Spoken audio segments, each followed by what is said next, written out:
Hello sa inyo mga kasari, magandang umaga po sa inyong lahat. So for today's video, eto na guys, isi-share ko na sa inyo yung nakaraan na nasabi ko sa inyo mga kasari na merong lumapit na tindahan sa akin. Hindi lang siya basta tindahan / talipapa. So ano nga bang epekto nito sa sari-sari store ko? Ano-ano nga ba yung ginagawa ko para hindi maapektuhan yung tindahan ko? At ano ba yung nabago dito sa tindahan ko? Ano yung nadagdag sa akin para lalo pa akong ma-motivate sa sari-sari store ko? So yan guys ang ating pag-uusapan. So another kakompetensya ang lumapit sa ating sari-sari store. Hindi lang basta malapit, sobrang lapit. Ilang hakbang lang po ang layo at talagang kitang-kita ko po talaga. Mag-i-insert po ako dito ng maikling video para makita nyo po kung gaano kalapit yung bagong tindahan / talipapa sa aking sari-sari store. So, yung bakante kasi dito mga kasari ay meron ng nangungupahan. So, medyo malapit, pero hindi naman sa pagmamayabang mga kasari ha. Hindi po kasi ako nagpapa-apekto kapag merong mga kakompetensya na nadadagdag. Kasi iniisip ko mga kasari, lalo kasi akong na-encourage mga kasari, alam niyo yun, yung lalo tayong namomotivate para pag-igihan pa yung ginagawa natin sa ating sari-sari store. Kaya talagang lalo akong naging masipag sa tindahan ko nung nagkaroon ako ng malapit na kakompetensya.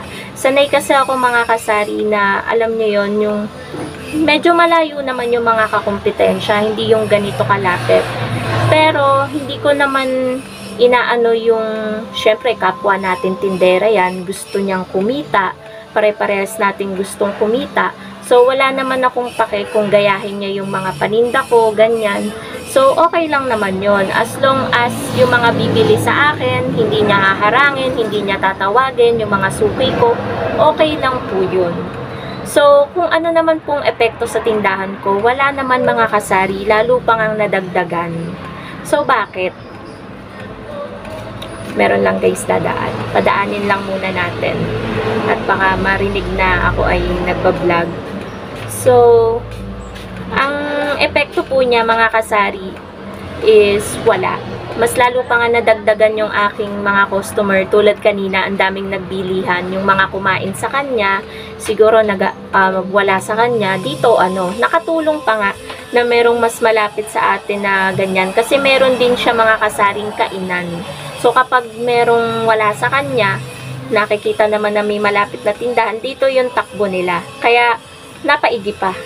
'Di ba? Imbis na mapasama, mas naging mabuti pa yung sari-sari store natin. Kaya guys, kapag nagkakaroon tayo ng kakompetensya, huwag tayong mamroblema, lalo na kung katapat mo, katabi lang ng tindahan mo.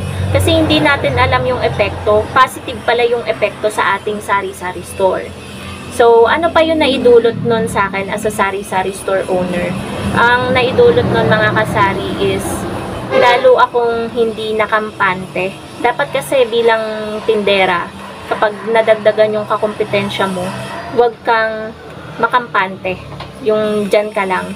Syempre dapat i-improve mo din, mas lalo mo pansipagan. Kasi hindi mo alam, unti-unti na palang nawawala yung mga suki mo, 'di ba?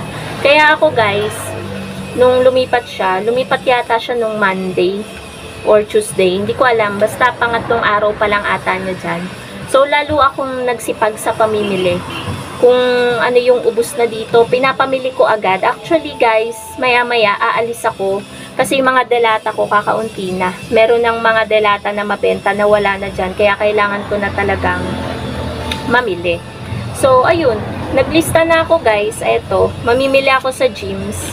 Ito yung mga papamilihin ko. Sinulat ko lang to kanina. Dapat nga kahapon pa, kaso mas inuna kong pumunta kahapon sa Genstar. So, wait lang guys. Maingay si Basha. O, ayun nga mga kasari, inuna ko pong mamili sa Genstar. Hininaan ko na lang guys yung boses ko dahil may tao dito sa harapan. So, sana hindi rin tayo makapiright kasi yung tapat natin na machine shop ay napakalakas mag-sound trip. So, inuna kong mamili guys kahapon sa Genstar. ng mga sigarilyo dahil nga hindi dumating nung Monday ang PMFTC. Nagantay ako ng Tuesday, hindi pa rin dumating. And Wednesday, nag-decide na talaga ako na mamili, which is kahapon nga. So, ayun guys yung nagiging technique ko. Kasi kapag alam kong fast moving, lalo na may kakompetensya tayo, may tinda rin siyang mga sigarilyo, talagang hindi ako pwedeng mawalan ng matagal ng sigarilyo dahil ang sigarilyo ko dito is number 1 na pinakamabenta. So, isa rin na ginagawa ko guys, kahit tayo ay may kakompetensya na, lumaban po tayo ng patas. Huwag po nating sisiraan yung kakompetensya natin para lang po may bumili sa atin. Lumaban po tayo ng patas. Kung siya man po ay hindi lalaban ng patas, ay nasa sa kanya na po yun. Wala na po sa atin yun. Wala tayong problema doon. Nasa sa kanya ang karma, 'di ba mga kasari? So, dapat matuto tayong matakot sa Diyos, sa mga ginagawa nating actions, 'di ba mga kasari? As long as lumalaban ka ng patas, tahimik ka, ginagawa mo yung tungkulin mo sa tindahan mo, ay okay na okay yun mga kasari. Kasi mga kasari, kapag siniraan mo yung kakompetensya mo para ka kumita, parang hindi naman maalwan sa ano yon, yung magaan sa puso mo, sa dibdib mo, 'di ba, na nakasira ka ng isang tao, kumita ka pero hindi sa malinis na paraan, 'di ba? Masarap kumita mga kasari sa sari-sari store natin kapag alam nating pinaghirapan natin at sa malinis na paraan natin ginawa, 'di ba? And sa sari-sari store naman mga kasari, ang totoong labanan naman dyan is kung sino yung tatagal, sino yung mas magtsatsaga pa sa sari-sari store, 'di ba? At ang kalaban lang talaga natin dyan is yung sarili natin mga kasari, kung hanggang kailan tayo tatagal na magtinda. So yun po ang tunay na labanan, hindi po yung mga kakompetensya natin. Ituring po natin na positive. Kung meron naman pong nadadagdag sa mga kakompetensya natin, wag po tayong masyadong nega sa sarili natin kasi malaking effect po talaga yan sa sari-sari store natin kapag nagpa-apekto po tayong mga tindera. So, yun lang naman mga kasari ang masashare ko sa inyo. Kahit na may lumapit sa inyo na kakompetensya, huwag nyong ituring na as negative. Maging positive lang kayo kasi hindi naman parate yung tingin nyo na negative, negative na. Meron ding magandang na idudulot po yan. And wag po tayong mag-isip ng kung ano-anong kanigahan kasi makaka-apekto po yan sa ating negosyo or sa ating sari-sari store. So, sana mga kasari nagustuhan nyo itong aking vlog.